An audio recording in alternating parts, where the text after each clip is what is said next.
Hey guys, tonight the cult of the chattering parlor. The air inside a 19th century drawing room was never truly still. It was a heavy, suffocating medium, thick with the scent of beeswax, coal smoke, and the unrelenting pressure of vocal performance. To the modern observer, the Victorian parlor might seem like a place of quiet dignity, but for the women who inhabited it, it was a stage where silence was interpreted as a sign of spiritual or mental decay. The cult of the chattering parlor was not merely a social trend, it was a form of moral surveillance. In an era where a woman's internal life was considered public property, the act of speaking became a duty, a way to prove minute by minute that her mind was pure, empty of rebellion, and focused on the domestic. The rhythmic labor of the tongue. To understand the Victorian distrust of quiet women, one must first understand the social architecture of the time. The parlor was the heart of the home, and the woman was its engine. Her job was to provide cheer, a constant, bubbling stream of pleasantries that kept the gears of patriarchy well lubricated. If a woman sat in a room and remained silent, she became a vacuum, and the Victorians, much like nature, abhorred a vacuum. A silent woman was a mystery, and in a world built on rigid hierarchy, mysteries were dangerous. If she was not talking about the price of lace, the quality of the mutton, or the sermons of the local curate, what was she thinking about? Was she plotting? Was she grieving? Or worse, was she forming an opinion that her husband had not authorized? The semicolon became a tool of breathing in this social marathon. A lady would speak in long, flowing sentences, connecting trivialities with a grace that masked her exhaustion. I found the ribbons at the mercer's quite delightful, Mr. Higgins, though I must say, the shade of blue was not quite as vibrant as the sky over the moors last Tuesday. This was the expected cadence. The voice generator should capture this, a steady, rhythmic flow where silence is never allowed to settle. The medicalization of the quiet mind. When the chatter stopped, the doctors were summoned. In the 1850s and 60s, silence in a woman was frequently diagnosed as a precursor to hysteria or melancholy. A quiet wife was a broken wife. The medical establishment believed that the female brain was a delicate, interconnected system that required constant venting through speech. If a woman withdrew into herself, she was congesting her nerves. Physicians of the era often prescribed social stimulation as a cure for the quiet. They forced women into the very parlors that had exhausted them, demanding they engage in bright and airy conversation to restore their humors. This created a terrifying paradox. Silence was a symptom of madness, yet the noise of the parlor was often the cause of it. The cult of the chattering parlor demanded that a woman burn herself out like a candle, providing light and warmth until there was nothing left but wax and smoke. A transatlantic fear.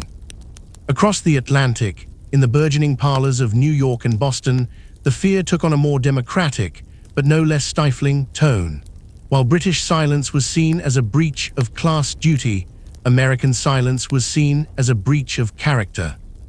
In the United States, the ideal woman was a communicator of virtue. She was expected to be the moral compass of the household. If the compass was silent, the ship was lost. The American parlor was a place of frantic sociability, where the new woman was beginning to stir, and her silence was feared as the quiet before a political storm. Men feared that in the silence, women were reading Emerson. They were thinking about the abolition of slavery. They were contemplating their own right to vote. The chatter was a cage, a gilded vocal cage, designed to keep the female mind occupied so it could not wander toward the forbidden fruit of intellect. The punctuation of control. For the voice generator, the pauses in this narrative are essential. We must hear the tension in the commas. Every comma represents a moment where a Victorian woman took a breath, only to continue her forced performance. She smiled, she poured the tea, she commented on the weather, and all the while, the silence inside her grew like a dark forest. In this sentence, the semicolon is the wall. On one side is the performance, on the other is the reality. The distrust of quiet women stemmed from the realization that silence is the only place where a human being is truly free. You can control a woman's body, you can control her property, you can even control her words, but you cannot control her silence. The legacy of the hush. As we look back at the chattering parlors of the 1800s, we see the roots of modern anxieties. Even today, a quiet woman in a social setting is often asked, "Is something wrong?" or "Why are you so serious?" We are still living in the shadow of the Victorian parlor, where female silence is seen as a problem to be solved rather than a state to be respected.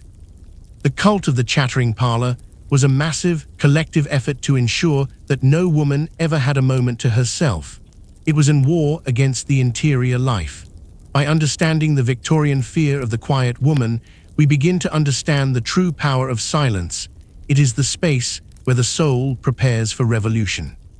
The transition from silence as a celestial virtue to silence as a moral threat was not an overnight revolution.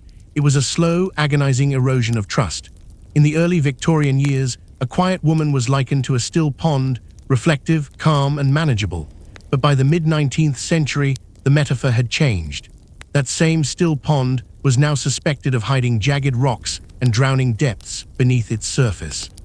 The panic of the unseen. Why did the Victorian man suddenly feel so exposed by his wife's lack of chatter? The answer lies in the shifting power dynamics of the era. As the world outside became more chaotic, with the rise of Darwinism, industrial unrest, and the slow crumbling of religious certainty, the home was supposed to be the one place where truth was absolute. A husband needed to believe he knew his wife's soul as well as he knew his own reflection.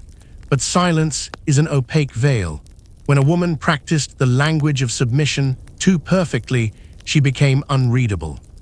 "My dear," a husband might ask, watching his wife's needle pierce the linen fabric, "what are your thoughts on the matter?" If she replied with a simple, "I have no thoughts but yours, husband," it was no longer enough. The Victorian man began to suspect that this was a scripted response, a tactical retreat. He didn't just want her submission, he wanted her transparency. He began to realize that a quiet woman could be physically present while being mentally absent. This mental absence was seen as the ultimate form of domestic desertion. Silence in literature. The American and British obsession with the quiet threat was fueled by the sensational literature of the day.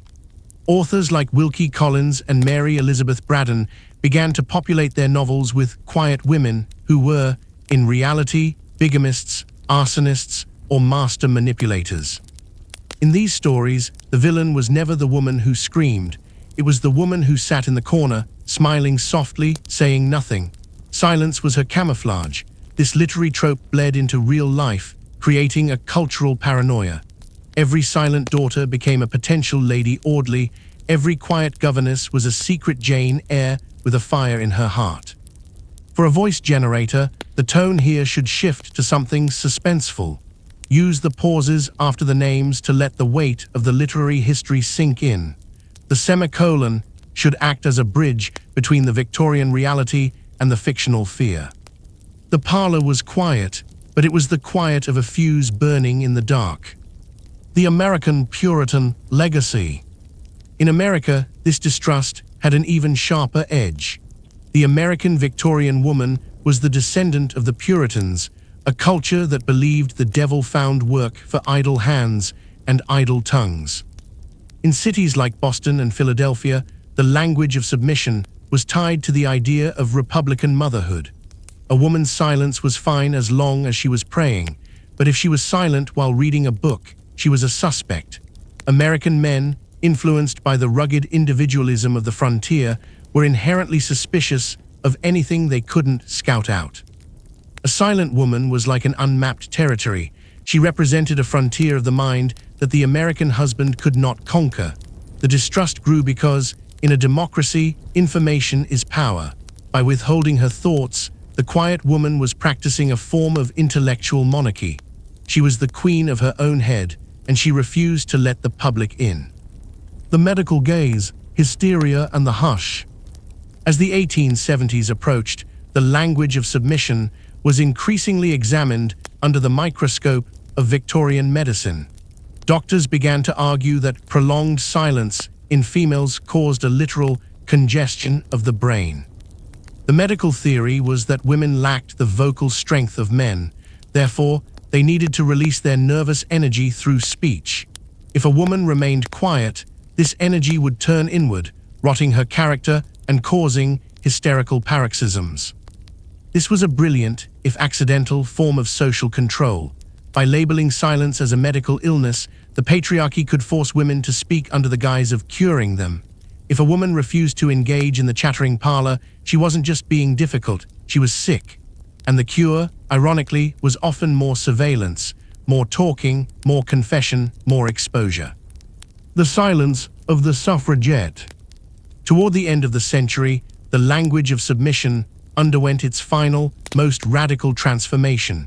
Women began to realize that their silence was a weapon. If the world feared their quietness, they would use that quietness to protest. Early feminists used silent vigils and the stare to unnerve their male counterparts. They moved from the quietness of submission to the silence of defiance. This was the Victorians' worst nightmare come true. The silent woman was no longer an angel, and she was no longer a patient, she was a revolutionary. She used the very tool they had taught her, silence, to demonstrate that she no longer needed their validation. She didn't need to chatter to prove her worth. She was silent because she was busy building a new world in her mind, a world where her voice would eventually be heard, not as a parlor trick, but as a political force. The Sphinx in the drawing room. The Victorian drawing room was a stage of aggressive visibility. It was a space where every porcelain figurine, every heavy velvet drape, and every lace doily was positioned to signal a specific moral standing. In the center of this highly curated world sat the Victorian woman. She was expected to be the most readable object in the room. Her emotions were supposed to be like an open book, her intentions as clear as the tea in her bone china cup. However, a shift occurred in the collective psyche of the mid-19th century. A new, unsettling archetype emerged in the male imagination, the Sphinx. The Sphinx was not a woman who shouted, nor was she a woman who openly rebelled. She was something far more terrifying to the Victorian patriarch. She was a woman who was quiet, but this was not the quiet of the submissive angel that had been preached in earlier decades. This was a heavy, watchful, and impenetrable silence. It was a silence that suggested the existence of a private world, a world of hidden secrets, unauthorized thoughts, and potential betrayals. The architecture of distrust. Why did silence become so synonymous with secrets? To understand this, one must understand the Victorian obsession with sincerity. In an era of rapid social change and industrial upheaval, sincerity was the glue that held society together. If you could not look at a person and know exactly what they were thinking, the social contract was under threat. For a woman whose primary role was to be the moral guardian of the home, any hint of mystery was seen as a moral failure. A quiet woman was a closed room. And in the Victorian mind, a closed room was never empty. It was always assumed to be hiding something scandalous. The voice generator should emphasize this tension, use a slower pace to highlight the weight of the word secrets. The punctuation here is key. She sat by the fire, her needle moving in a rhythmic dance, but her lips remained a sealed tomb. The semicolon marks the divide between her physical presence and her mental exhale. The watcher in the armchair. The terror of the Sphinx was rooted in the act of observation. A woman who talks is a woman who is distracted by her own voice, but a woman who is silent is a woman who is listening. She is recording the husband's failures. She is noting the inconsistencies in his stories. She is observing the way the world treats her and forming a judgment. The American Victorian context, this fear took on a particularly sharp edge. As the United States moved through the Gilded Age, the home was supposed to be a refuge from the cold world. But if the wife was a sphinx, the refuge became a site of surveillance. The husband, returning from a day of cutthroat business in New York or Chicago, wanted to be the center of attention. When met with a silent, observant wife, he felt exposed. He felt as though he was being studied by a scientist. This silence transformed the drawing room from a place of comfort into a place of interrogation, where the one being interrogated was the man, and the one asking the silent questions was the woman in the shadows. The sensation novel and the breeding of paranoia. The literary culture of the time fed this paranoia with relentless efficiency. The 1860s and 70s saw the rise of sensation fiction, novels like Lady Audley's Secret and The Woman in White. These books specialized in the domestic sphinx. They featured heroines who were outwardly perfect, quiet, beautiful, and demure, but who were internally harboring secrets of bigamy, murder, and madness. These stories taught Victorian men to look at their own wives with a new sense of suspicion. If the most dangerous villains were the ones who were the quietest, then every moment of female silence was a potential crime scene. The Sphinx became a cultural shorthand for the femme fatale who didn't need a weapon because her mind was her armory. For the voice generator, use a gothic and suspenseful tone during this section. The M-dashes should be used to create sharp, dramatic pauses. She did not scream, she did not cry, she simply sat, and in that sitting, she dismantled a dynasty. The silent hysteric. As the century progressed, the medical establishment tried to solve the riddle of the Sphinx. Silence was reclassified as a medical symptom. Doctors argued that a woman who kept secrets was suffering from a suppression of the natural feminine impulses. They believed that the natural woman was a communicative, emotive creature. Therefore, the silent woman was an unnatural woman. This led to the terrifying practice of the confessional medical exam, where doctors would try to coax or force the secret out of the quiet woman. They believed that if she could just be made to talk, if the silence could be broken, she would be cured of her rebellion. They didn't realize that for many women, the silence was not a sickness. It was the only cure they had for a world that demanded too much of them. The Sphinx as a political tool. Toward the end of the Victorian era, silence began to be used strategically. Women who were beginning to fight for their rights realized that their unreadability was a power. If they didn't speak, they couldn't be caught in a trap. If they didn't share their thoughts couldn't be colonized. The Sphinx in the drawing room was the predecessor to the suffragette in the street. She was the one who proved that a woman could have a private, intellectual, and secret life that no man could touch. Her silence was her first act of independence. Moral surveillance. In the meticulously ordered world of the Victorian era, silence was not merely an absence of noise, it was a breach of contract. To the 19th century mind, both in the soot-stained streets of London and the rising brownstones of New York, the home was a glass house of morality. Every inhabitant was expected to be visible, every soul was expected to be transparent. This transparency was achieved through a singular, relentless tool: conversation. The moral surveillance of the Victorian period dictated that if a woman was speaking, she was safe. If her words were flowing, no matter how trivial or mundane, it meant her heart was open, her conscience was clear, and her mind was unoccupied by the darker impulses of independence or desire. The virtue of the audible life. For a Victorian woman, being good was synonymous with being known. There was a profound social pressure to narrate one's life in real time. From the moment the morning tea was poured to the final snuffing of the bedside candle, a woman was expected to provide a vocal map of her interior state. "I am feeling quite bright today, mother," or "I found the curate's sermon on humility to be most edifying, Arthur." These were not just pleasantries, they were morality reports. In the eyes of society, a woman who did not speak was a woman who was withholding. And in a culture built on the surveillance of women's virtues, withholding was a sin. Silence was a curtain drawn over the soul and the Victorian patriarch, and indeed, other Victorian women felt it was their moral right to pull that curtain aside. The semicolon in these sentences should act as a breath for the voice generator. It represents the rhythmic, almost mechanical nature of this forced sociability.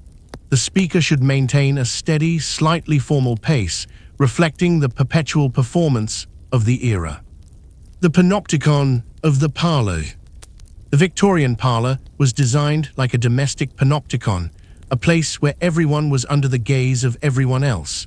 But while men could retreat into their studies or their clubs to enjoy the luxury of a silent pipe, a woman was never truly alone, even when she was the only one in the room.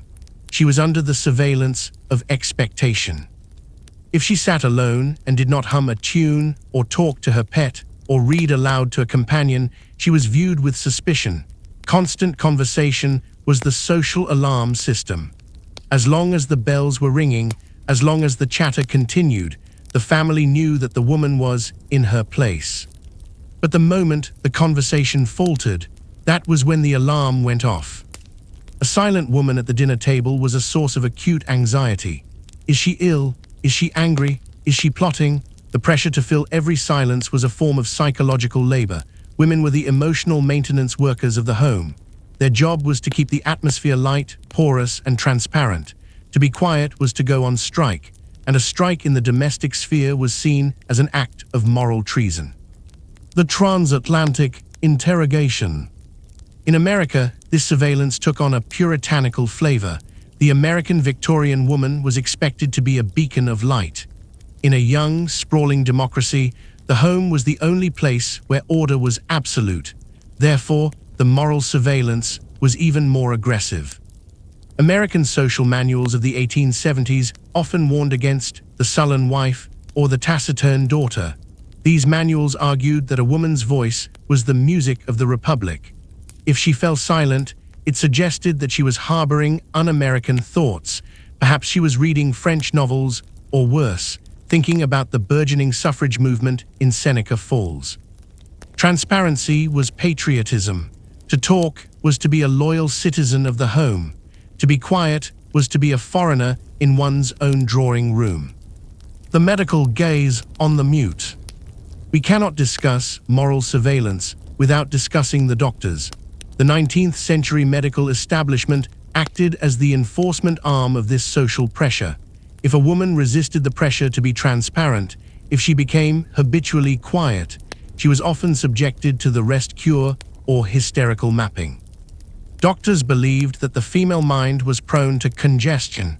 Just as a city needed sewers to move waste, a woman needed speech to move nervous fluid.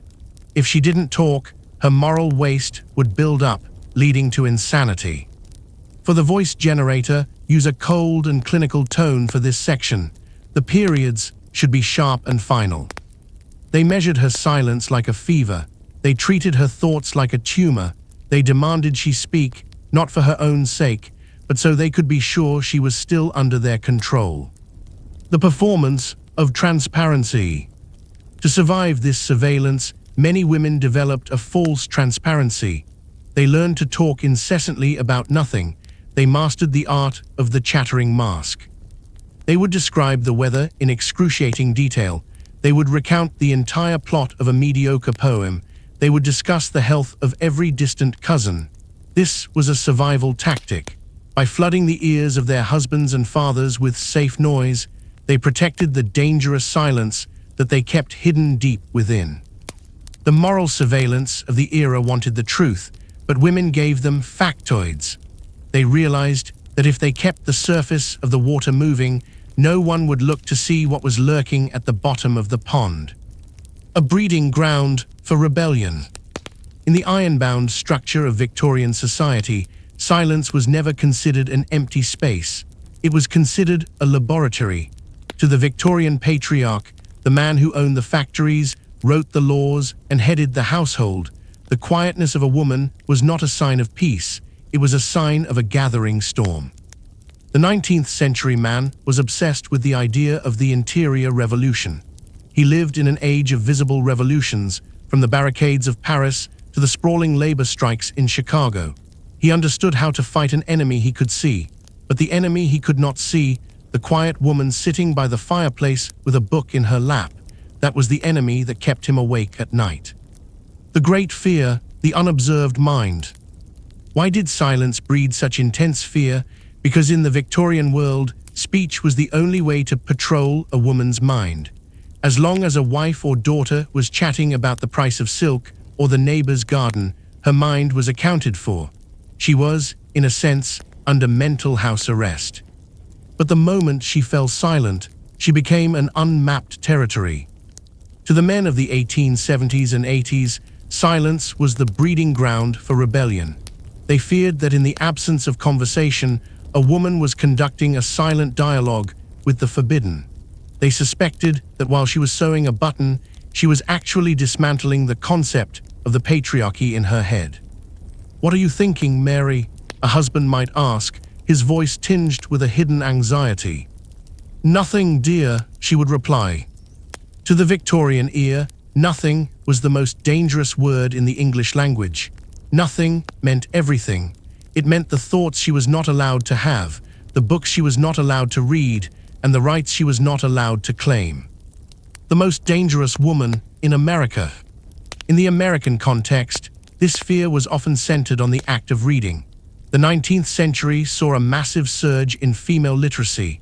Women were no longer just reading the Bible, they were reading the dangerous thinkers, Ralph Waldo Emerson, Margaret Fuller, and John Stuart Mill. A woman reading in silence was a woman in the process of becoming a revolutionary. Men feared that silence acted as a catalyst for intellect. They believed that when a woman stopped talking, her brain began to work with a dangerous, masculine intensity. For the voice generator, use a low, conspiratorial tone here. The semicolons represent the pauses where the Victorian man stops to wonder what his wife is actually reading. She sat in the library, the book was open, the room was still, but inside that stillness, a world was being set on fire. The subversion of the angel in the house. The Victorian ideal of the angel in the house was built on the idea that women were naturally emotional and unintellectual. Silence challenged this fundamental lie. A quiet woman appeared self-contained, and a self-contained woman did not need a man to define her. This was the root of the breeding ground theory. Men believed that if women were allowed to be quiet, they would realize their own strength. Silence provided the mental privacy necessary for a woman to realize that she was an individual, not just an extension of her husband's legal identity. In the eyes of society, silence was the first step toward the new woman. A woman who could control her tongue could control her life, and a woman who could control her life was a threat to the entire social order of the 19th century. The echo of the suffrage movement. As the whispers of votes for women began to turn into a roar, the distrust of silence became even more acute. Men began to associate silence with the secret societies of the suffrage movement. They feared that quiet women were passing signals to one another in the parlor, that a specific way of holding a teacup or a long pause in conversation was a code for rebellion. Silence was no longer a passive state, it was a strategic cloak. The moral surveillance we discussed in the previous chapter was the response to this fear. If silence was the breeding ground for rebellion, then conversation was the disinfectant. Men demanded noise because noise was proof of submission. A chattering woman was a woman who was too busy speaking to think about the vote. The medicalization of the rebel. When a woman's silence became too persistent, the medical establishment intervened. They labeled the quiet rebel as a sufferer of nervous exhaustion or dementia precox. They argued that the female brain was too small to handle the heavy thoughts that silence produced. By medicalizing her silence, they tried to strip it of its political power. They didn't want to admit that she was thinking about freedom, they wanted to believe she was just sick. The anatomy of melancholy. The Victorian medical landscape was a place of rigid order, cold instruments, and a profound, pervasive fear of the feminine psyche. In the mid to late 19th century, the diagnostic gaze of the male physician was not just looking for fever or fracture, it was looking for the soul. And to the Victorian doctor, nothing was more indicative of a diseased soul than a woman who had fallen silent. This was the era of the anatomy of melancholy. It was a time when the medical establishment transformed the quiet nature of women into a pathology. A woman's silence was no longer seen as a temperament, it was seen as a biological warning light. If she did not participate in the constant, performative chatter of the drawing room, if she preferred the company of her own thoughts to the vapid gossip of the tea table, she was categorized as unnatural. And in the 1800s, to be an unnatural woman was to be a candidate for the asylum. The wandering wombs. To understand why quiet women were diagnosed with hysteria, one must understand the bizarre medical theories of the time. The word hysteria itself comes from the Greek word hystera, meaning womb. Victorian doctors believed that the uterus was an unstable organ, a wild animal inside the female body that could wander out of place if not properly managed. If a woman became quiet, withdrawn, or contemplative, doctors theorized that her animal spirits were being suppressed. This suppression, they argued, caused the womb to migrate toward the brain, putting pressure on the nerves and causing melancholy hysteria. For the voice generator, use a tone that is darkly analytical. The semicolons here represent the clinical distance of the doctor. The patient was observed in a state of stasis. Her eyes were fixed upon the floor. She exhibited a refusal to engage in domestic cheer. Diagnosis: hysterical congestion of the nerves. The surveillance of the household physician. In wealthy households, the family doctor was a constant presence. He was the enforcer of the cult of the chattering parlor. If a husband noticed his wife becoming dangerously reflective, he would summon the physician.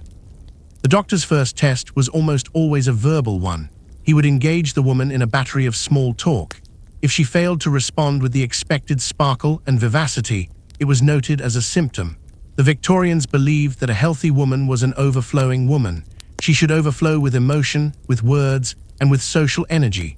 Silence was seen as a blockage, a psychic constipation that required medical intervention. The pressure to speak was not just social, it was a matter of physical survival.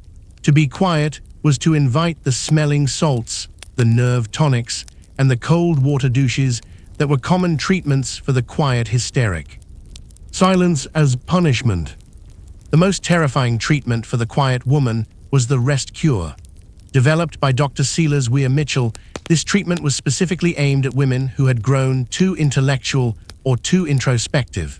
Mitchell believed that reading, writing, and thinking were too strenuous for the frail female nervous system. When a woman was diagnosed with hysteria based on her quiet or melancholy behavior, she was locked in a room.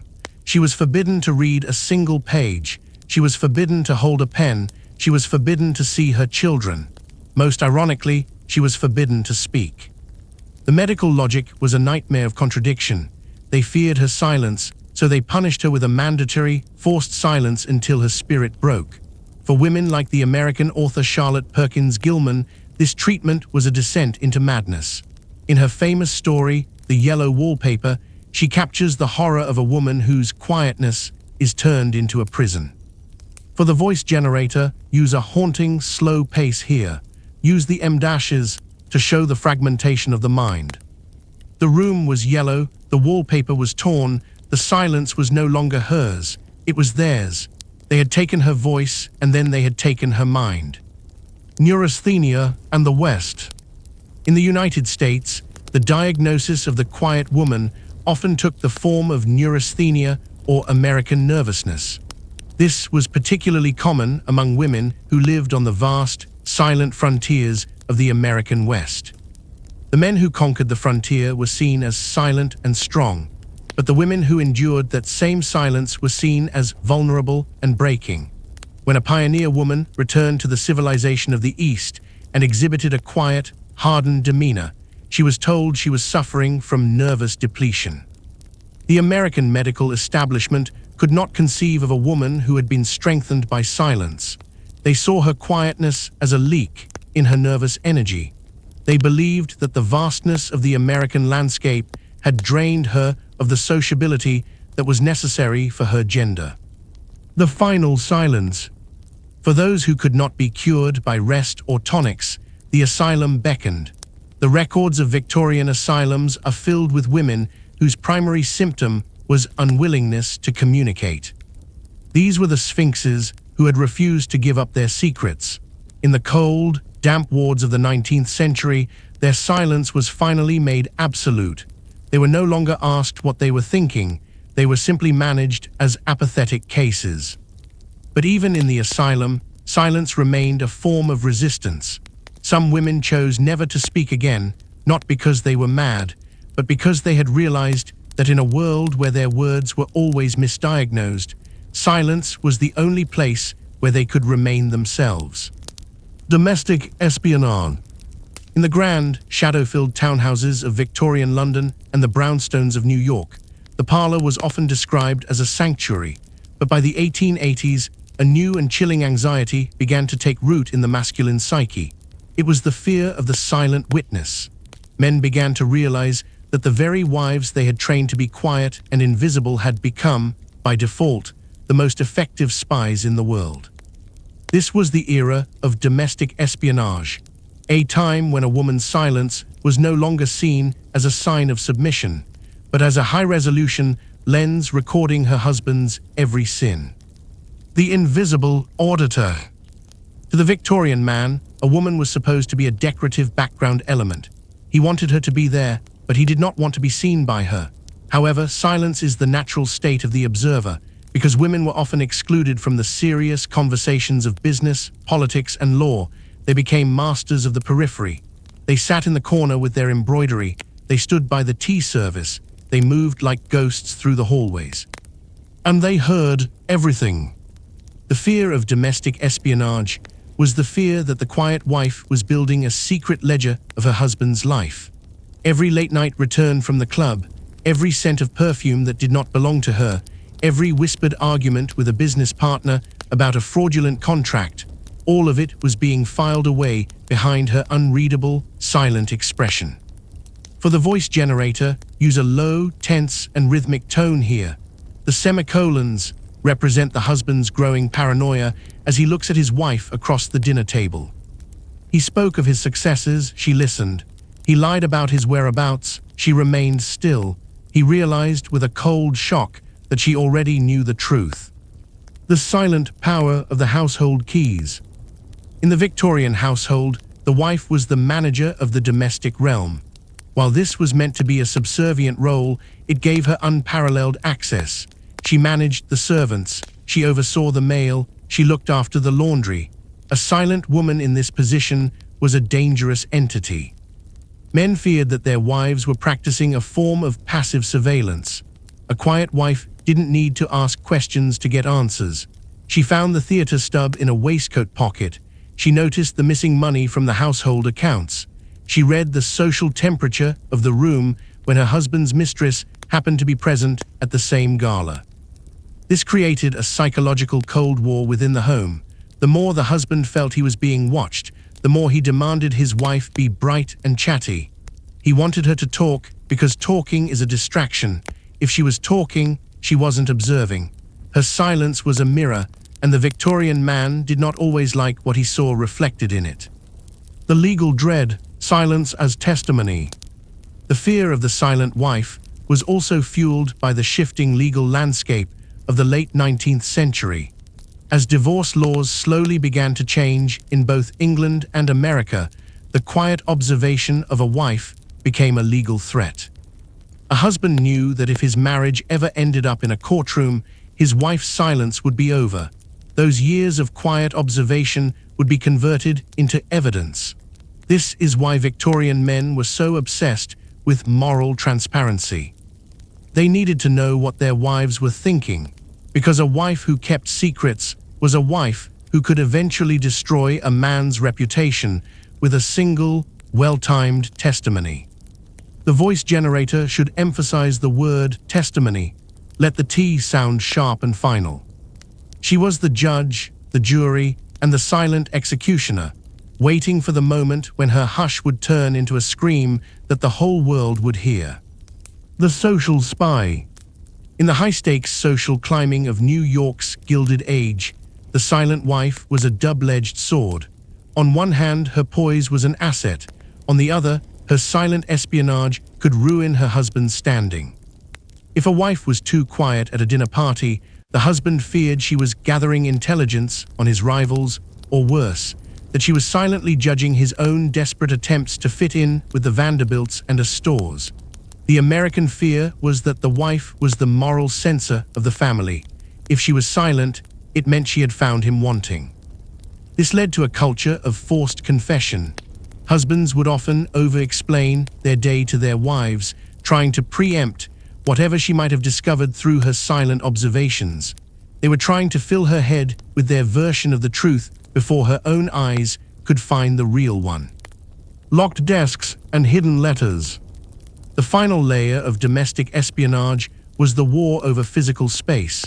Victorian furniture of the 1890s began to feature more secret compartments and locking mechanisms. Men began to lock their desks, not against thieves from the street, but against the silent, watching eyes of the women in their own homes. But silence is patient. The Victorians feared that a quiet woman had the patience of a spider. She could wait for the one moment the key was left in the lock. She could wait for the one letter that wasn't burned in the grate. Her silence was her most powerful tool of espionage because it made her seem harmless until it was too late. The Gothic influence.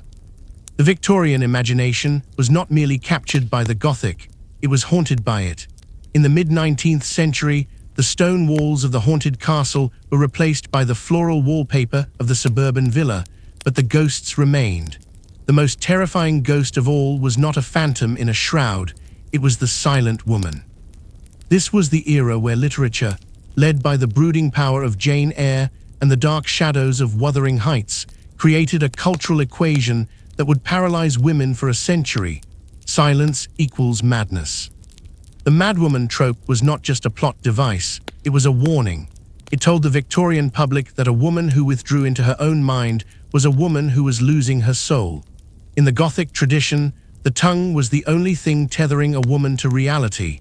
If she stopped speaking, the tether was cut, and she began to drift into the attic of her own insanity. The architect of the silent madwoman. To understand this influence, one must look at Charlotte Bronte's Jane Eyre. While Jane herself is a character of fierce internal dialogue, the woman who defined the Victorian fear of silence was Bertha Mason, the madwoman in the attic. Bertha is the ultimate Gothic shadow. She is rarely heard to speak. Instead, she laughs, she growls, and she moves in the darkness. Her silence is not peaceful, it is predatory. To the Victorian reader, Bertha Mason represented the fear that if a woman's passions were suppressed by a cold marriage or a restrictive society, those passions would not die. They would simply go silent and ferment into madness. For the voice generator, use a haunting and low-pitched tone here. The semicolons represent the rhythmic thumping of someone packing in an attic. The house was still, the servants were asleep, but behind the locked door, the silence was breathing. It was a silence that carried the scent of fire and the weight of 1,000 unspoken grievances. The psychology of the unheard. The Gothic influence taught Victorian men and doctors to look at a quiet woman as a Bertha in waiting. Every time a wife refused to engage in the chattering parlor, every time a daughter retreated to her room with a book, the specter of the madwoman loomed. Literature had convinced the public that the female mind was a volatile chemical. Silence was the pressure cooker. If a woman did not vent her thoughts through constant, polite conversation, she was at risk of a mental explosion. This literary trope turned the family home into a site of literary surveillance. "Why are you so quiet, my dear?" was no longer a question of concern. It was a search for the first cracks of insanity. Poe and the Silent Death. In the United States, Edgar Allan Poe took the silent woman trope to its most morbid extreme. In stories like The Fall of the House of Usher and Ligeia, silence is the precursor to the grave. Poe's women are often beautiful, pale, and profoundly quiet. Their silence is a form of living death. To the American Victorian audience, Poe's work reinforced the idea that a woman's silence was anti-life. A woman was supposed to be the vocal vitality of the home.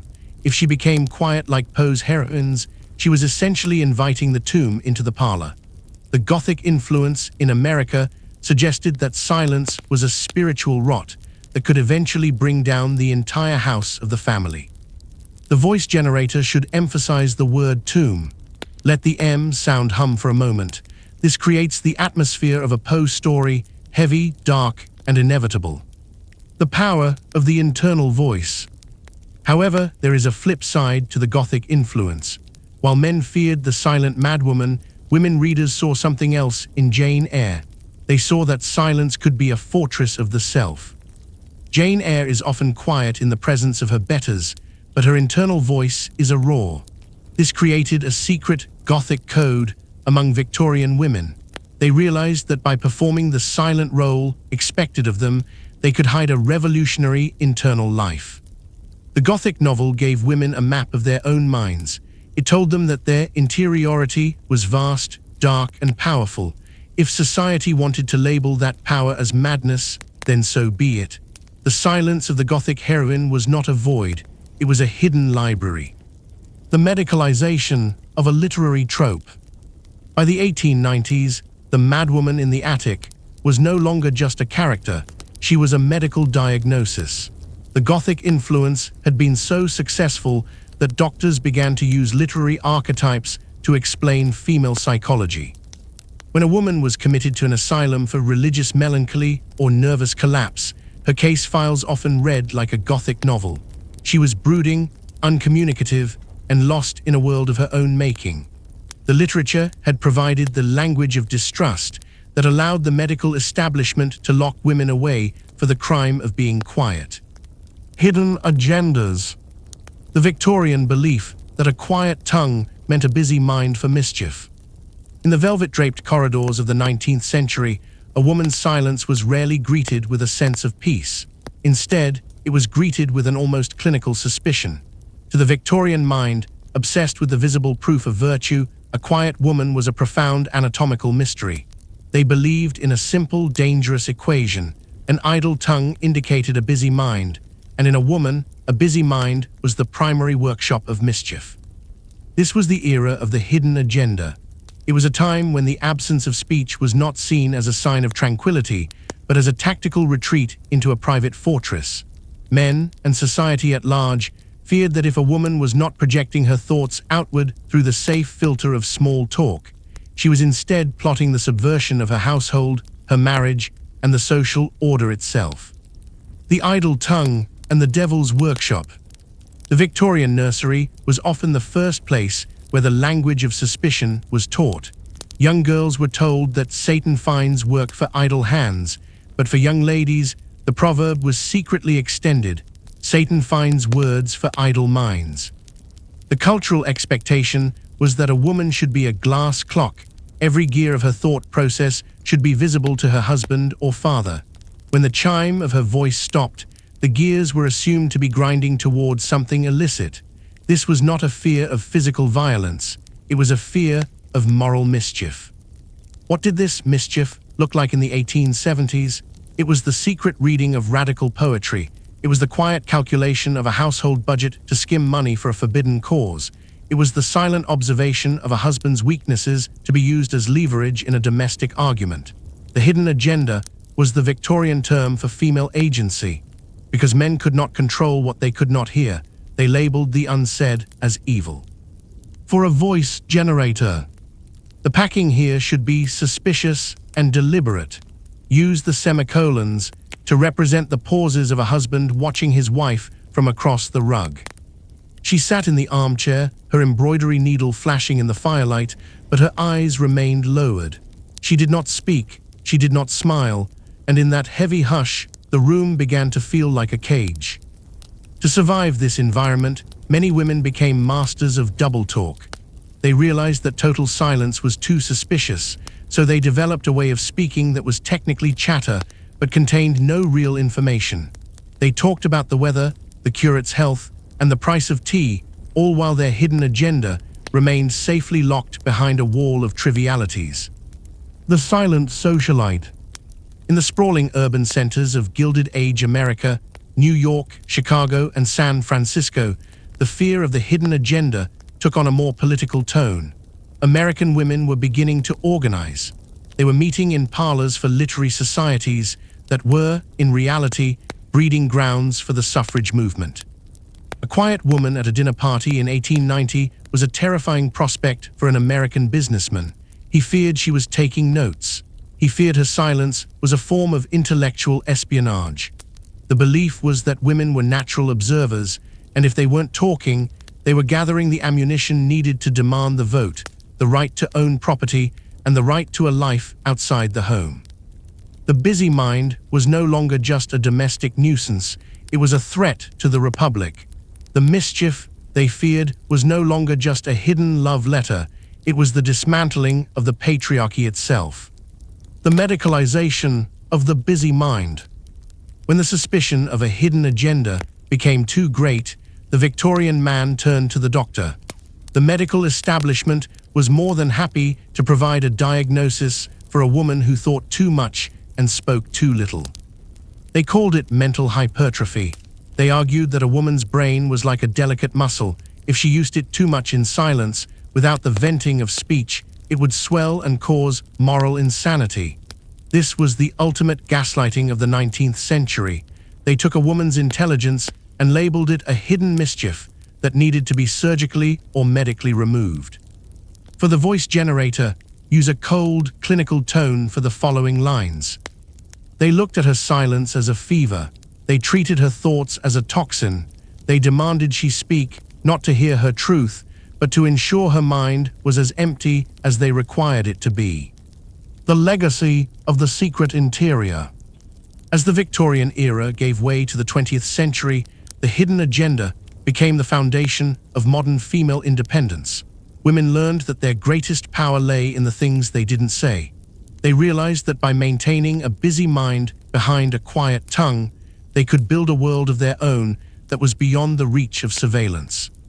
The mischief that the Victorians so feared was simply the birth of the modern woman. The silence they tried to break was the very thing that allowed the revolution to survive. The unspoken protest. In the grand tapestry of human rebellion, we are conditioned to listen for the roar. We expect the sound of glass shattering, the cadence of a shouted manifesto, or the rhythmic thrum of marching feet. However, in the suffocatingly polite world of the Victorian era, the most devastating weapon available to a woman was not a sound at all. It was the deliberate, chilling, and absolute withdrawal of her voice. This was the unspoken protest, a tactical strike of the soul that transformed the domestic sphere from a place of comfort into a site of psychological warfare. For the Victorian patriarch, a woman's speech was more than just communication. It was a form of property. Her conversation was a domestic service she was legally and morally obligated to provide to her father, her husband, and her social superiors. By choosing silence, women were not merely being quiet, they were enacting a general strike of the mind. They were reclaiming the only territory the law could not yet seize, the interiority of their own thoughts. The strike of the spirit, non-cooperation in the parlor. The Victorian woman was culturally engineered to be the emotional engine of the household. It was her duty to smooth over the rough edges of her husband's day, to dissolve his anger with soft words, to entertain his bored business associates with sparkling wit, and to provide a constant, cheerful hum that proved the home was a sanctuary. When a woman chose to be silent, she was essentially draining the oil from the machine of the patriarchy. This was a form of non-cooperation that drove men of the 19th century to the brink of madness. A husband could command his wife to obey. He could legally command her to manage his accounts. He could even command access to her body, but he could not command her to be charming. He could not force the genuine, spontaneous warmth of her voice to fill the room. In the face of her silence, the master of the house was suddenly powerless. He was shouting into a vacuum, and in that vacuum, his authority began to wither. For the voice generator, use a defiant and steady tone. The semicolons here represent the iron walls of her refusal. He demanded a greeting. She offered only the tilt of her head. He shouted for an explanation of her mood. She remained as still as a marble statue. In that silence, the hierarchy collapsed. For the one who loses his temper has lost the war, and she who is quiet has found her fortress. The power of the cold shoulder as social sabotage. In the high-stakes drawing rooms of London, New York, and Boston, a man's reputation was inextricably linked to his wife's sociability. If a woman remained silent at a dinner party, or if she responded to her husband's public anecdotes with nothing but a cold, unblinking stare, she was committing an act of calculated social sabotage. She was signaling to the world that the private kingdom her husband claimed to rule was, in reality, a site of rebellion. This unspoken protest was a way for women to exert influence in a world where they possessed zero legal rights. They could not vote against a man at the ballot box. They could not sue him in a court of law, but they could vote against his ego in front of his peers by by refusing to provide the vocal validation he needed to feel superior. Silence was her veto power. It was the only way she could say no to the entire structure of the patriarchy without uttering a single forbidden word that could be used against her in a court of law. The silence of the steel magnolia. In the United States, as the frontier pushed westward, the reliance on a woman's vocal resilience became even more acute. The frontier was a place of terrifying isolation and psychological strain. Men relied on their wives to provide the domestic noise that kept the encroaching darkness and loneliness at bay. A wife's voice was the only thing that made a sod house on the plains feel like a civilized home. When a pioneer woman chose to withhold her voice, it was a devastating strike against the very foundations of the American westward expansion. Her silence was a protest against the backbreaking labor she never asked for, a protest against the decision to move thousands of miles away from her kin, and a protest against her husband's assumption that her spirit would simply follow wherever his ambition led. The voice generator should emphasize the word ambition with a slight edge. The prairie wind howled outside the cabin, but inside, the silence was a physical weight. It was a weapon forged in the fires of suppressed resentment, a cold, sharp blade that cut through the romantic myth of the happy pioneer family, leaving only the raw truth of her defiance. Refusing the confessional. As the medicalization of women's behavior increased in the late 1800s, silence became a matter of survival in the exam room. Women began to realize that the talking cure was often a trap. If they spoke their truths, if they confessed their unhappiness or their intellectual hunger, the doctors would use those words as ammunition to diagnose them with hysteria or neurasthenia. Therefore, silence became a protective shield. By refusing to engage with the physician, women were refusing to give the patriarchy the diagnostic data it needed to categorize and fix them. They were staying unindexed. They were remaining unmapped. By being quiet, they were staying safe. This was a dangerous game. It often led to the asylum, as a woman who wouldn't speak was labeled catatonic or dull. But for many, the asylum was a small price to pay for the preservation of their internal reality. They would rather be labeled mad and mute than sane and subservient. Their silence was the last line of defense for the human soul. The legacy of the silent revolution. The unspoken protest was the silent ancestor of every feminist movement that followed. It was the moment women realized that their primary power lay in the power of withdrawal. They withdrew their labor, they withdrew their affection, and most importantly, they withdrew the performance of their gender. This silence was not a sign of defeat, it was a sign of a revolutionary waiting. It was the hush that precedes the breaking of a dam. It taught future generations that when a system is built on the exploitation of your energy, the most radical thing you can do is to stop giving it your voice. Spiritualism and the seance. In the gaslit parlors of the late 19th century, a new and spectral power began to emerge from the shadows. It was a movement that turned the traditional Victorian household upside down, and at its very center sat the silent woman. This was the era of spiritualism, a cultural phenomenon where the boundary between the living and the dead became as thin as a lace veil. While the world outside was loud with the roar of steam engines and the clatter of industry, the seance room was a place of profound, ritualistic silence. Here, silence was not a sign of submission, it was the essential conductor for the voices of the afterlife. For the Victorian woman, spiritualism offered a radical paradox. In her everyday life, her silence was often a prison, but in the darkened room of a seance, her silence was her greatest authority. As a medium, her ability to hold her tongue and still her mind allowed her to become a bridge between worlds. The sacred hush preparing the medium. The seance began with the extinguishing of the lamps. As the light faded into a dim, amber glow or total darkness, the circle would form. Participants would join hands, creating a human chain of energy. The most important instruction given by the medium was always the same: absolute silence must be maintained. To a Victorian man, this was a startling reversal of roles. In the parlor, He was used to being the one who spoke while women listened. But in the séance, he was forced into a state of mute expectation. He was told that even a single whispered word could break the magnetic thread and drive the spirits away. For the voice generator, use a hushed, mysterious, and slow pace here. The semicolons represent the heavy, expectant pauses of the sitters in the dark. The clock on the wall ticked like a beating heart. The breathing of the sitters became a collective rhythm, and at the head of the table, the medium sat like a statue of ice. She did not speak, she did not move, for she was no longer a woman, she was a hollow vessel waiting to be filled. Silence as a supernatural tool. Why was the woman's silence so central to spiritualism? The Victorians believed that women were naturally passive and spiritually sensitive.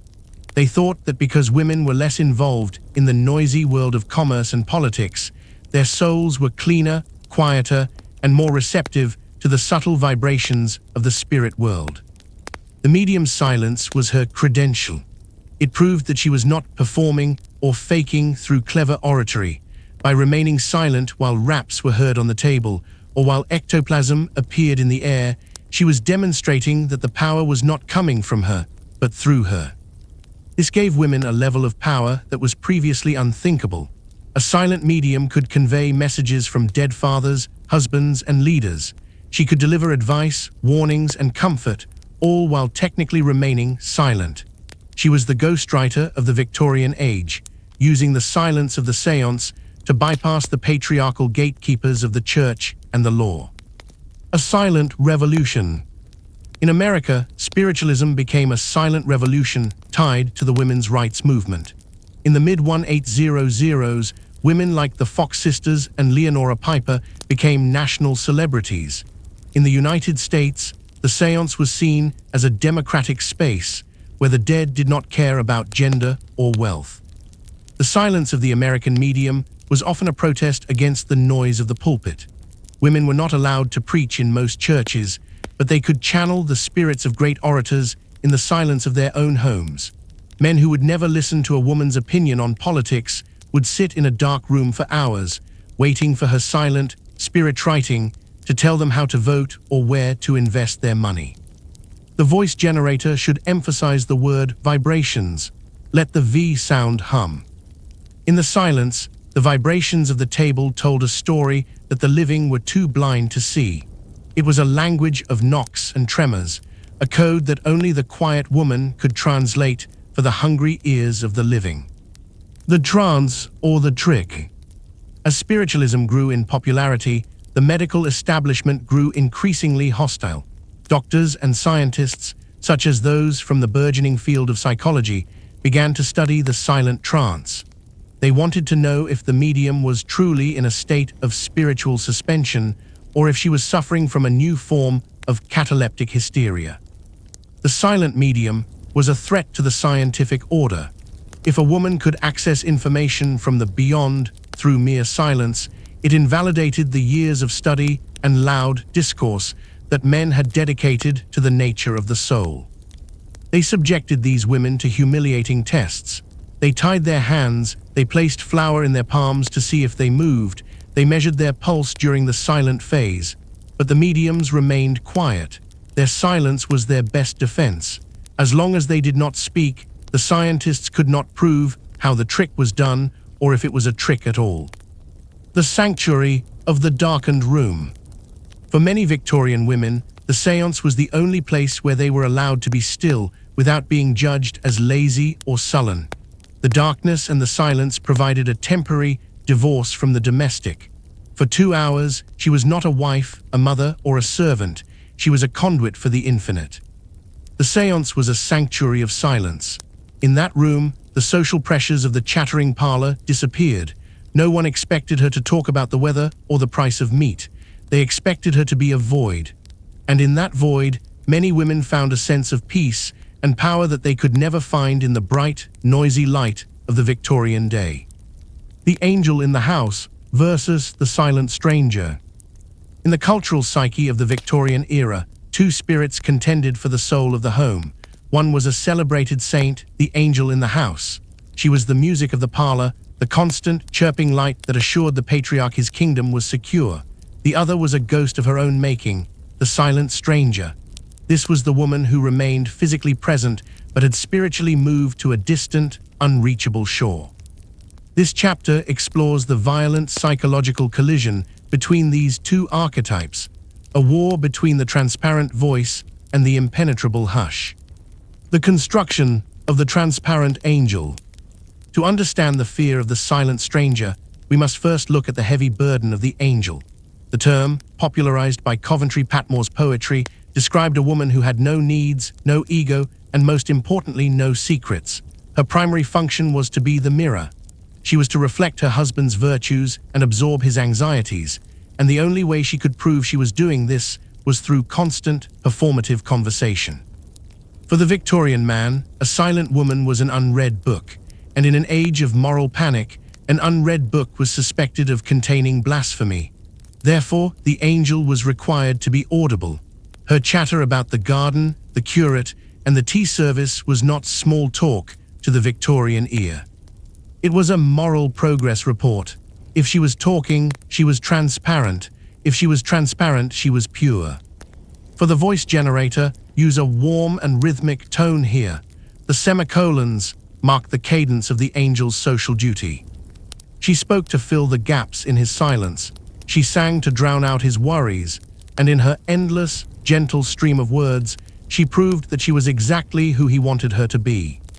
The birth of the silent stranger. But the human spirit is not a clockwork toy, and by the 1870s, the gears of the angel began to grind. Whether through the onset of the Great Victorian Depression or a sudden sharp realization of their own domestic imprisonment, women began to withdraw. They did not leave their husbands. They did not stop pouring the tea. Instead, they simply stopped providing the vocal validation that the patriarchy required. They became the silent stranger. This was a woman who lived in the same bed, ate at the same table, and wore the same silk dresses, but she had turned off the light inside. Her silence was not a lack of speech, it was a declaration of absence. For the Victorian husband, this was more terrifying than a shout. A shout can be answered, a shout can be punished. But how do you punish a woman who is doing everything right, except for the fact that she has ceased to exist for you? The psychology of the glass wall. The clash between the angel and the stranger was essentially a battle over access. The Victorian man felt entitled to his wife's interior life. He felt he owned her thoughts as surely as he owned her dowry. When she adopted the persona of the silent stranger, she was effectively building a glass wall. He could see her, but he could no longer reach her. This created a domestic crisis. The parlor, once a place of angel light, became a cold, echoing chamber. The husband would speak, and his words would fall into the void of her silence. He would demand a reaction, and she would offer only a polite, hollow nod. In this clash, the stranger held all the power. She was the one who controlled the information. She was the one who decided which parts of her soul remained private. The voice generator should emphasize the word void. Let it resonate. He called to the angel, but he was answered by the stranger.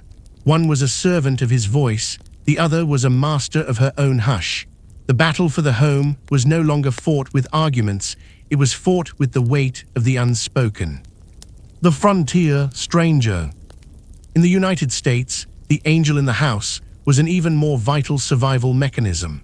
On the American frontier, where the nearest neighbor might be 10 miles away, a woman's vocal cheer was the only thing preventing a family from slipping into pioneer madness. The American man relied on his wife to keep the silence of the plains at bay. When a frontier wife became a silent stranger, the home collapsed. The American fear of the quiet woman was a fear of social death. If she would not speak, the wilderness had won. This led to a uniquely American brand of distrust, where a quiet woman was seen as a traitor to the civilizing mission of the family. The medicalization of the clash. As we have explored, the Victorian doctors were the mechanics sent to fix the angel. When a woman became a silent stranger, she was diagnosed with melancholy hysteria. The doctors believed that the angel was the natural state and the stranger was the disease. They tried to force the angel back into existence through tonics, smelling salts, and the talking cure. They did not realize that the stranger was not a sickness, she was a protective armor. The angel had been exhausted by the demands of constant transparency. The stranger was the only part of the woman that had survived the pressure. The fear of the quiet woman was, at its core, a fear of being measured and found wanting. In the Victorian hierarchy, the husband was the sun around which the household revolved, but a sun requires an audience to acknowledge its warmth. The servants provided this through a silence of awe or invisibility, but when the wife provided a silence of observation, the sun began to feel cold. This was the moment the auditor was born in the parlor. The servant as the mirror of truth. We must consider the unique position of the Victorian servant. Because they were silent, they were often treated as though they were inanimate objects, like the furniture or the heavy velvet curtains. Men would discuss their mistresses, their debts, and their political schemes while the footman stood 2 feet away. They assumed that because he was quiet, he was not processing the information. They mistook his professional silence for intellectual vacancy. But the wife knew better. She saw the way the maid's eyes lingered on a torn letter. She heard the weight of the butler's footsteps when he delivered bad news. She realized that the downstairs world was a vast archive of upstairs secrets.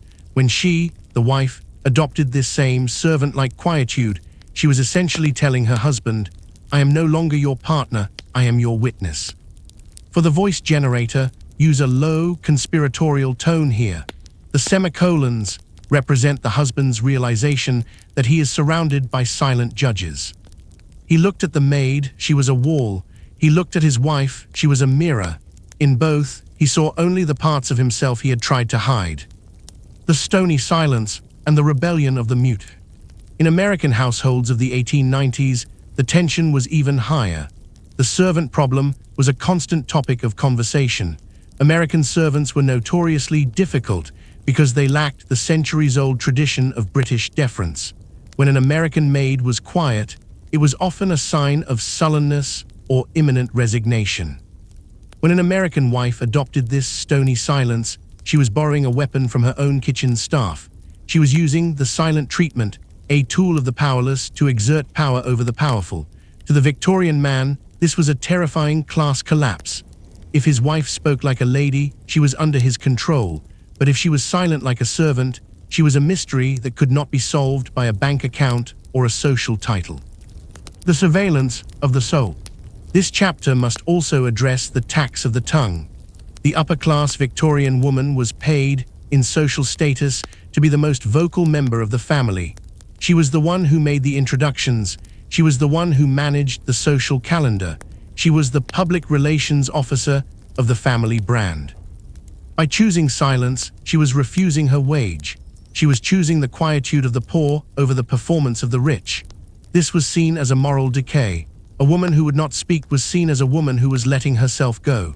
The patriarchs feared that if a woman stopped talking, she would eventually stop caring about lace, about reputation, and about the great chain of being that kept the rich in their palaces and the poor in their hovels. The testimony of the mute. There was a profound legal fear associated with class and quietude. In the 19th century, servants could not easily testify against their masters in court. Their voices carried little weight. But a wife's voice was different. A wife's voice could destroy a man. However, a wife's silence was even more dangerous in the courtroom of public opinion. If a woman stood in silence while her husband was accused of a scandal, her lack of a vocal defense was interpreted as a confirmation of his guilt. By adopting the silence of the servant, she was effectively quitting her job as his defender. She was letting him stand alone in the cold light of the law. The voice generator should emphasize the word alone. Use a slow, fadding cadence. She did not speak a word in his favor. She did not utter a sound of protest. Her silence was a guillotine, and it fell with the weight of 1,000 ignored domestic truths. The legacy of the domestic strike. As the Victorian era crumbled into the 20th century, the line between class silence and gender silence began to blur. The silent stranger in the parlor and the mute maid in the pantry realized they had more in common than they previously thought. They both used silence as a cloak of invisibility to protect their private identities from the men who claimed to own them.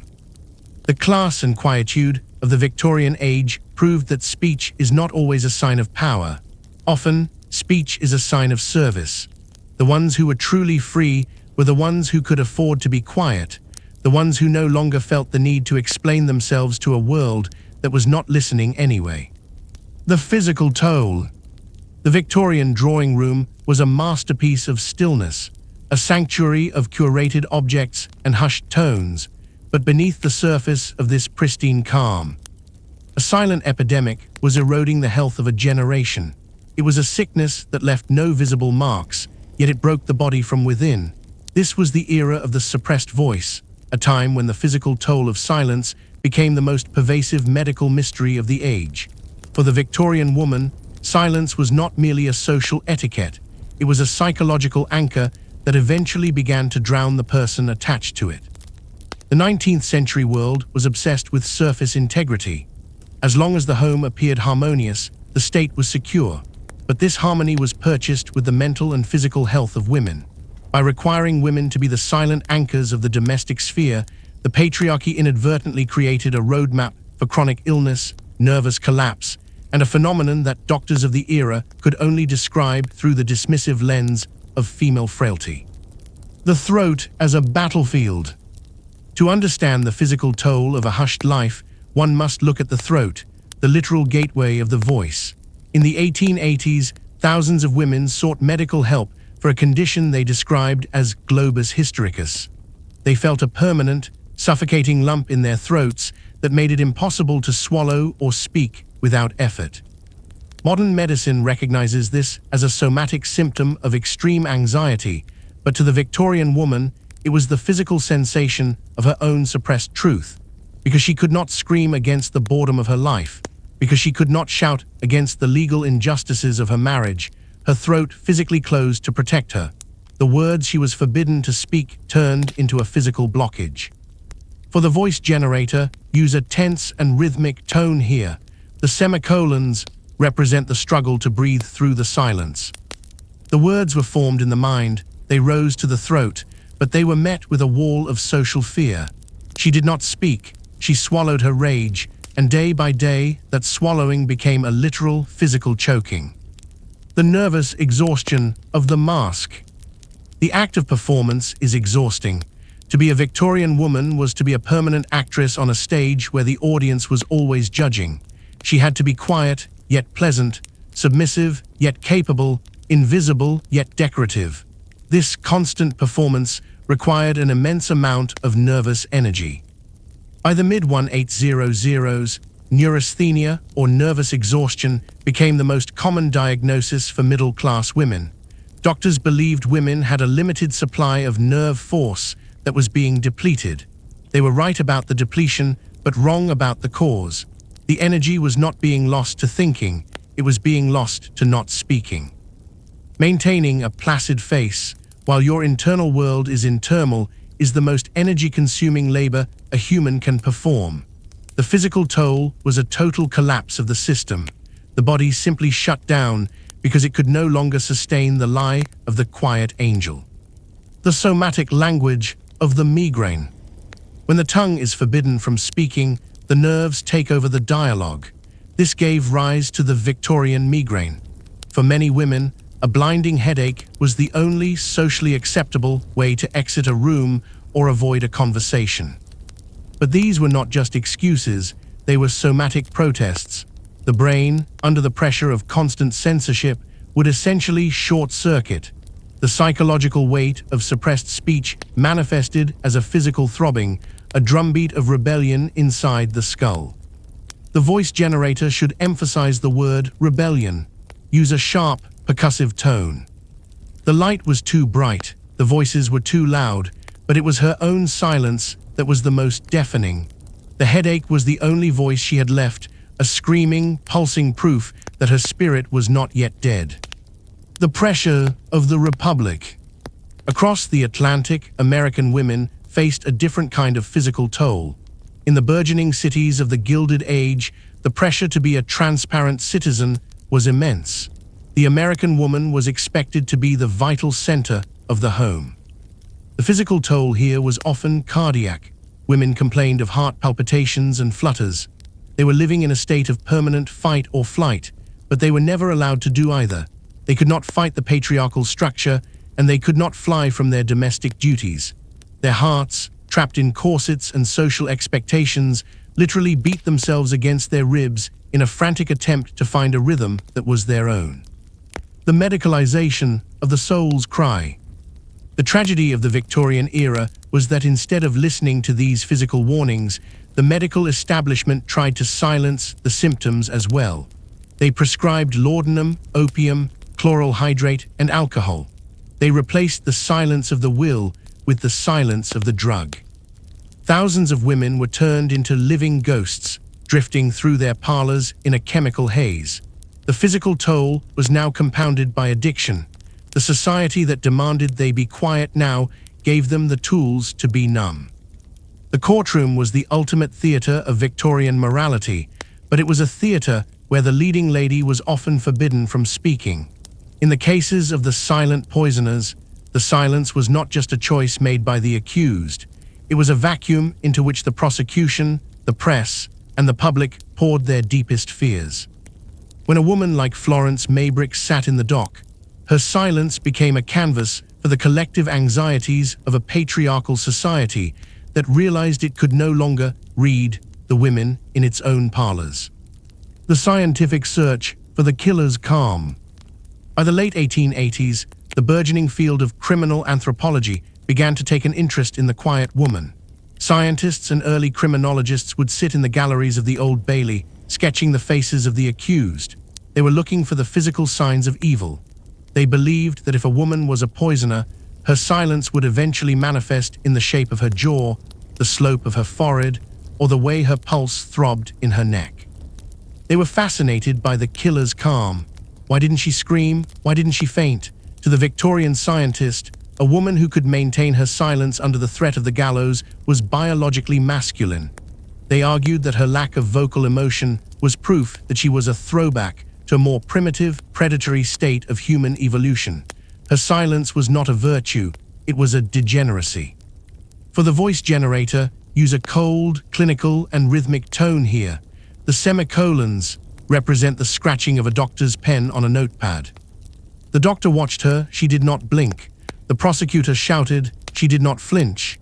It was concluded, with a heavy stroke of the pen, that she possessed the heart of a serpent in the body of a lady. Trial by headline. We must also consider the role of the new journalism in the 1890s. Newspapers like the Illustrated Police News turned quiet women into Gothic icons. Because the accused women often refused to give interviews or make statements, the press was free to invent hidden agendas for them. The headlines were relentless: the Sphinx of the Dock, the mute monster of Manchester, the silent lady of the arsenic. The press realized that a quiet woman was much more sensational than a loud one. A loud woman explained herself, but a quiet woman allowed the reader to project their own darkest fantasies onto her. This trial by headline meant that even if a woman was acquitted in court, as Madeline Smith was, she was already hanged in the minds of the public. Her silence was sold as suspense, and suspense was what moved the newspapers off the stands. The fear of the domestic chemist. The silent poisoner cases tapped into a very specific masculine terror, the fear of the domestic chemist. In the Victorian home, the wife was the one who prepared the meals and administered the medicine. This was her sacred duty. But the poisoner turned this duty into a secret war. If a wife was silent, a husband began to wonder about the chemistry of the kitchen. Was that a grain of sugar in the tea, or was it a grain of white arsenic? The silent poisoner proved that the home was not a sanctuary, but a place where a man was most vulnerable. His wife saw him when he was sleeping, she saw him when he was sick, and if she was quiet, he had no idea what she was planning while she watched him from the foot of the bed. The voice generator should emphasize the word vulnerable. Use a slow, fadding cadence to create a sense of unease. He drank the water she brought him. He trusted the silence that surrounded her. He did not know that her hush was the sound of a secret being kept until the poison began to speak for her. The shadow of the gallows. In the end, the The sensationalism of the silent poisoner served a very specific social purpose.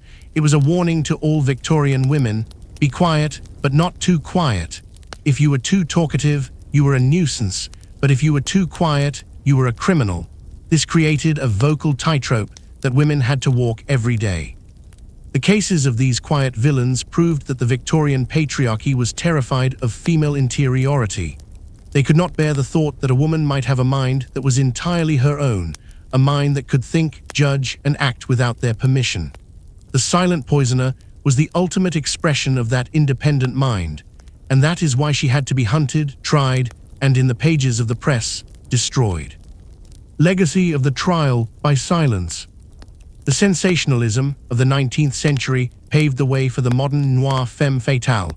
It taught us that the woman who says the least is the one who knows the most. As we look back at those gaslit courtrooms, we see that the real crime of these women was often not the murder, but the silence itself.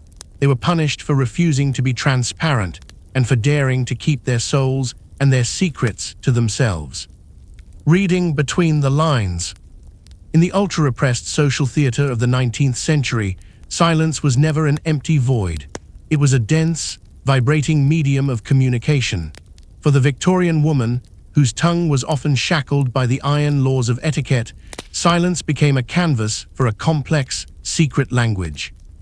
This was the era of silent codes, a time when the flick of a silk fan or the placement of a rosebud could communicate a depth of passion or a sharpness of rejection that 1,000 spoken words could never capture. The art of reading between the lines was a survival skill. While men dominated the world of loud oratory and public debate, women mastered the world of the micro-gesture. This chapter explores the hidden cryptography of the Victorian parlor, where a woman's silence was, in fact, a roar of subtext. The fan, the semaphore of the soul. The Victorian fan was not a tool for cooling the air. It was a sophisticated piece of communication technology. In the heat of a London ball or a New York gala, the way a woman held her fan told a story that her lips were forbidden to speak. This was the language of the fan, a silent code known to every debutante and feared by every watchful chaperone. If a lady rested her fan against her right cheek, it meant yes. If she drew it across her forehead, it meant we are being watched. If she dropped it suddenly, it was a signal of friendship. But if she fanned herself slowly and deliberately, it was a sign that she was married and unattainable. For the voice generator, use a graceful, light, yet mysterious tone here. The semicolons represent the rhythmic opening and closing of the fan. The silk snapped shut, the conversation continued. The fan touched her heart, the message was sent. In the silence of the dance floor, a secret war of the heart was being fought, one gesture at a time. The silent rebellion of the bouquet. Beyond the fan lay the even more complex world of floriography, the language of flowers. In a world where a woman could not openly express her desires, she used nature to speak for her. A tussie-mussy or a small bouquet was a coded letter delivered in plain sight. The choice of flower was a life-or-death decision in the social sense. A red rose spoke of love, but a yellow rose whispered of jealousy. A sprig of lavender signaled distrust, while a strip of basil warned of hatred. The most powerful part of this code was its directional logic. If a woman gave a man a flower with her right hand, it was an answer to a question. If she used her left hand, it was a refusal. If the flowers were presented upside down, the meaning was reversed. The silent code allowed a woman to insult a suitor or promise herself to a lover right under the nose of a stern Victorian father. Her silence remained intact, her reputation remained pristine, but her hidden agenda was fully expressed. The tactile code. Even the way a woman handled her gloves was part of the silent code. To drop both gloves meant, "I love you." To fold them carefully meant, "I am bored." To twist them nervously meant, "Follow me." The Victorian man was often left dazed by these signals. He was trained to listen to the voice, but the voice was the least honest thing in the room. The real truth was in the lines between the words. This created a permanent state of social paranoia among men. They began to realize that while they held the power of the law, women held the power of the symbol. The voice generator should emphasize the word symbol. Let it sound like a key turning in a lock. He heard her say good evening, but he saw her gloves hit the floor. He heard the no, but the flowers in her hair screamed yes. He was a master of the tongue, but she was the mistress of the unspoken. The most dangerous silence. Of all the silent codes, the language of the eyes was the most difficult to police. A lingering gaze was a social scandal, a downcast look was a sign of modesty, and a sidelong glance was an invitation to a secret. Women used their eyes to bypass the chaperones entirely. In a crowded room, a woman could communicate a whole range of emotions, from deep sorrow to sharp wit, without ever moving her lips. This ocular rebellion was the most intimate form of the hidden agenda. It was a bridge between two souls that existed entirely outside the reach of the patriarchal law. The resistance of the embroidery hoop. We must also look at the silent code of domestic labor. When a woman sat in the corner with her embroidery, she was not just being productive. The patterns she chose, the colors of the thread, and even the speed of her needle were signals to those in the room. A woman who stitched with aggressive speed was signaling her anger. A woman who left her work unfinished was signaling her despair. Embroidery was the diary of the silent woman. It was a way for her to record her life in a language that men often dismissed as frivolous, but which other women recognized as a scream of the spirit. Evolution of the Ice Queen. In the cultural freezer of the late 19th century, a new kind of feminine archetype was being carved out of the frost. She was elegant, she was poised, and she was profoundly, terrifyingly cold. This was the birth of the Ice Queen, a figure who would move from the Victorian drawing room into the silver screen of the 20th century and eventually into the corporate boardrooms of the 21st. But the Ice Queen was not born of nature. She was born of necessity. She was the direct evolution of the silent stranger we discussed in previous chapters. To the Victorian man, a woman who kept her own counsel was suspicious. To the modern world, she became a stereotype of emotional frigidity. This chapter explores the anatomy of the chill, how the Victorian fear of the silent woman became the modern archetype of the woman who feels nothing. Silence as a shield. The Ice Queen began as a survival strategy.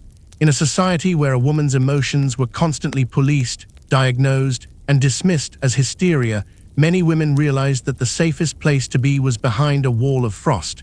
If a woman was warm, she was volatile. If she was passionate, she was dangerous. But if she was cold, if she was an Ice Queen, she was untouchable. Her silence was her thermal insulation. By refusing to provide the warmth and cheerful chirping that the patriarchy demanded, she was protecting her internal core from being consumed. The Victorian man mistook this protection for hostility. He looked at her quiet composure and saw not a woman trying to survive, but a woman who was unnatural. For the voice generator, use a crisp, cool, and measured tone here. The semicolons represent the steady, freezing heartbeat of the Ice Queen. She sat by the fire, but she did not share its warmth. She looked at the world with eyes of blue glass, and in her silence, she became an island of winter in a house that demanded spring. The literary blueprint, from Dickens to the screen. The Ice Queen was codified in literature before she was solidified in the cultural mind. Think of Estella in Charles Dickens's Great Expectations. She was raised to be a weapon of frost. She was taught to have no heart. Estella is the Victorian blueprint for the modern stereotype. Her silence is her power, her lack of vocal emotion is her armor. As the Victorian era ended, this literary figure migrated to the cinema. The Ice Queen became the femme fatale of film noir, the woman who speaks in low, cool tones and never loses her composure. The distrust that the Victorian man felt for his silent wife became the aura of danger that surrounded the modern movie star. The message remained the same. A woman who is quiet is a woman who is calculating. A woman who is cold is a woman who cannot be trusted. The bitch in the boardroom. In the 20th and 21st centuries, the Ice Queen stereotype evolved into a weapon used against powerful women. When a woman enters a position of authority, she is often required to adopt a professional silence, a calm, measured, and unemotional demeanor. However, when a man is quiet and stoic in business, he is called a leader. When a woman is quiet and stoic, she is called an ice queen. The Victorian distrust of the hidden agenda is still alive and well. We still suspect that behind a woman's professional quietude, there is a mischief or a coldness that makes her less than human. The voice generator should emphasize the word leader with a slight sarcasm. The man is a pillar of strength. The woman is a pillar of salt. He is the master of the hush. She is the bitch in the boardroom. The Victorian ghost still whispers in our ears, "Beware the quiet woman, for she has a heart of stone." The psychological toll of the stereotype. The tragedy of the Ice Queen archetype is that it ignores the fire beneath the ice. Most women who are labeled as cold are actually suppressed. The stereotype punishes women for the very silence that society forced them to adopt in the first place. It creates a double bind. If a woman is emotional, she is hysterical. If she is quiet, she is an ice queen. There is no middle ground of speech allowed for her. This is the ultimate legacy of Victorian distrust, the creation of a cultural trap where a woman's silence is always interpreted as a defect of her character, rather than a result of her environment. The medicalization of silence. In the shadow of the 19th century's scientific progress, a dark architecture was rising to meet the problem of the defiant woman. It was an architecture of stone walls, iron keys, and padded cells. This was the era of the great asylums, institutions that were built not to cure the mind, but to bury the voice. For the Victorian man, the difficult woman was a social glitch. For the Victorian doctor, she was a medical emergency. And the primary symptom of her madness was almost always her refusal to speak in the way society demanded. This chapter explores the medicalization of silence, how the act of being quiet or being too loud was turned into a biological disease. It is the story of how the asylum became the ultimate tool for the silencing of the feminine spirit. Silence as symptom. In the mid-1800s, the medical profession underwent a radical shift. The wandering womb theories of the past were replaced by a new, scientific focus on the nervous system. Doctors began to believe that the female brain was a delicate, unstable organ that could easily be overloaded by unnatural activity, such as education, political interest, or the refusal to marry. When a woman grew difficult, meaning she was no longer compliant or cheerful, she was brought before a medical board. The doctors would observe her silence. If she refused to answer their intrusive questions about her private life, she was diagnosed with religious melancholy or dementia precox. Her silence was not seen as a choice of privacy, it was seen as a catatonic stasis. The medical establishment had created a diagnostic gag. If you spoke, you were hysterical. If you remained silent, you were insane. For the voice generator, use a clinical, cold, and equitone here. The semicolons represent the heavy thud of the asylum doors closing. The doctor held the lantern to her eyes. She did not blink. He asked for her confession. She gave him only the void. To him, it was a sign of a broken machine. To her, it was the last fortress of her soul. The asylum as a soundproof grave. Once committed to an asylum, the difficult woman encountered a new kind of silence, the institutional hush. In places like the Blackwell's Island Asylum in New York or the Bethlehem Hospital in London, silence was enforced through violence. The rest cure was often used in its most extreme form. Women were forbidden from speaking to other patients, forbidden from singing, and forbidden from writing letters. The goal was to reboot the female brain by starving it of all expression. They believed that if they could force a woman into a state of absolute muteness, her feminine instincts would eventually return. But this was not a cure. It was a spiritual lobotomy. The psychological weight of being surrounded by hundreds of other silent women, all suffering in secret, created a trauma that physically altered the brain. The asylum did not just silence the woman, it turned her into a ghost while she was still breathing. The screaming silence of the padded cell. We must also address the paradox of the padded cell. When a woman's silence finally broke, when the pressure of her imprisonment became too much, she would scream. In the eyes of the Victorian doctor, this was the ultimate proof of her madness. The padded cell was the physical manifestation of the suppressed voice. It was a room designed to absorb the identity of the woman. No matter how loud she screamed, no one on the outside could hear her. Her voice was literally swallowed by the walls. This was the final solution for the difficult woman. If she would not be quiet in the parlor, she would be made quiet in the cell. The voice generator should emphasize the word swallowed. Let it sound like a closing grave. The walls were soft, but the silence was hard. She screamed until her throat was raw, but the world heard only the ticking of the clock. Her voice was gone, not because she had lost it, but because they had buried it in the velvet. The American nervous asylum. In America, the medicalization of silence was tied to the concept of national vitality. An American woman who was difficult was seen as a threat to the future of the Republic. The asylums in the United States were often filled with immigrant women who could not speak English and whose silence was mistaken for idiotism. The American doctor was obsessed with productivity. A woman who sat in silence was not working, and therefore she was sick. The physical toll we discussed in previous chapters was often at its highest in the American asylum, where work therapy was used to force women out of their melancholy silence. They were made to scrub floors in total silence, a punishment for the very quietude that had gotten them committed in the first place. Whispers of the suffragette. In the early dawn of the 20th century, the air in London and Washington, D.C. began to change. For decades, the silence of women had been a symbol of their domestic imprisonment, a sign of their submission to the patriarchal laws of the hearth and the home. But as the movement for women's suffrage gained momentum, a radical transformation occurred.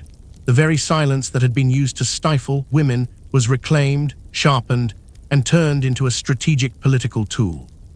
The suffragettes realized a profound truth. In a world that demands women be pleasant and chatty, the most disruptive thing a woman can do is to be meaningfully silent. This was the birth of the political whisper, a silence that was no longer an absence of sound, but a presence of power. This chapter explores the evolution of silence from a domestic cage into a revolutionary weapon. The silent picket, the sentinel's vigil. Perhaps the most famous use of silence as a political tool was the Silent Sentinels in America.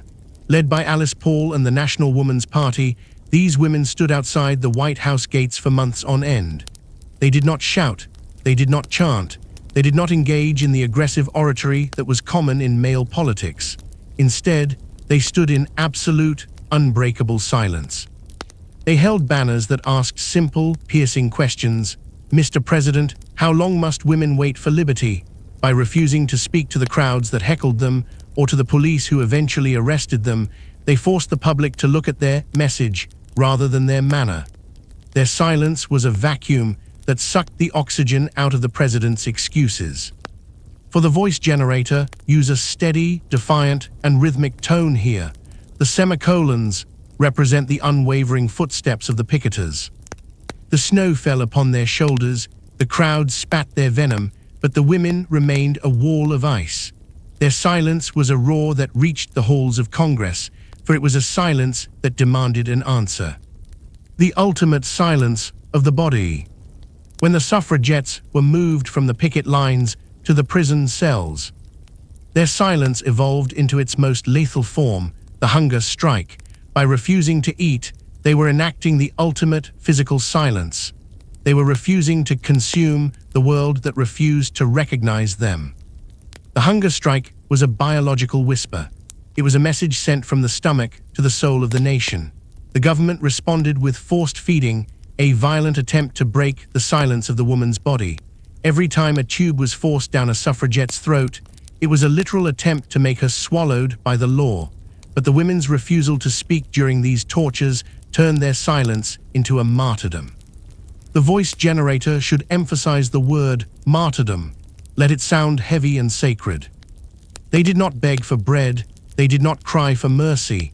They turned their bodies into silent manifestos. The government could force the food in, but they could never force the spirit out. Silence as security. While the picketers were silent in public, the The underground movement relied on a different kind of quietude, tactical secrecy. Because women were so often ignored by men in public spaces, trains, tea rooms, and libraries, they were able to pass messages and plan militant actions right under the noses of the authorities. They used the language of the unseen, a specific way of folding a newspaper or a long pause during a conversation about embroidery became codes for the next meeting. This was the espionage of the quiet. The suffragettes turned the invisibility of the Victorian woman into a cloak of rebellion. They realized that if the world thinks you are just a quiet lady, they will never suspect you are carrying a hammer in your muff or a manifesto in your corset. The American silence of the vote. In the final years leading up to the 19th Amendment in America, silence became a symbol of the void. Women began to hold silent parades through the streets of New York. Thousands of women, dressed in white, marching without a single drumbeat or a single shout. This visual silence was more terrifying to the establishment than any riot. It represented a mobilized force that was controlled, disciplined, and unstoppable. It told the men in power that women no longer needed to ask for the vote. They were simply waiting for the world to catch up to the fact that they already had the power. Legacy of the hush, the grand finale. The echoes of the 19th century did not fade with the arrival of the digital age. They merely changed frequency.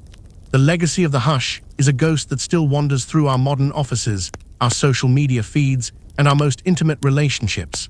For the Victorians, a woman's silence was a site of intense anxiety, a dark room that men feared to enter. Today, that fear has evolved into a modern obsession with visibility and constant communication. We often believe we have liberated the female voice, but in reality, we have replaced the cage of silence with the pedestal of performance. This final exploration delves into the anatomy of our modern noise and the enduring power of the unspoken spirit. The modern transparency trap. In the 21st century, we are told that silence is erasure. We are encouraged to find our voice, speak our truth, and live out loud. While these are liberating concepts compared to the forced muteness of the 1880s, they carry a hidden, modern pressure. The Victorian woman was punished for speaking. The modern woman is often taxed for being quiet. If a woman is not vocal in a corporate meeting, she is deemed lacking in leadership. If she is not active on social platforms, she is deemed socially irrelevant. We have inherited the Victorian distrust of interiority. We still feel that if a woman is quiet, she is hiding a secret, or worse, she is empty. The legacy of the hush reminds us that we have traded forced silence for mandatory visibility. We have moved from a world where women were not allowed to speak to a world where they are never allowed to stop. For the voice generator, use a reflective and deep tone. The semicolons mark the transition from the historical parlor to the modern digital world. The parlor has become the profile, the drawing room is now the digital feed, and the pressure to be known is the new corset of the soul. The double bind of the Stoic woman. We see the Victorian legacy most clearly in the way we judge women in power. As we explored in the Ice Queen chapter, the medicalization of silence has evolved into the professionalization of tone. When a man is quiet in a crisis, he is called stoic and reliable. When a woman is quiet in the same crisis, she is still viewed through the lens of Victorian suspicion. She is called unapproachable, cold, or calculated. We still expect women to provide the emotional labor of speech, to use their voices to soothe, to charm, and to make the room feel warm.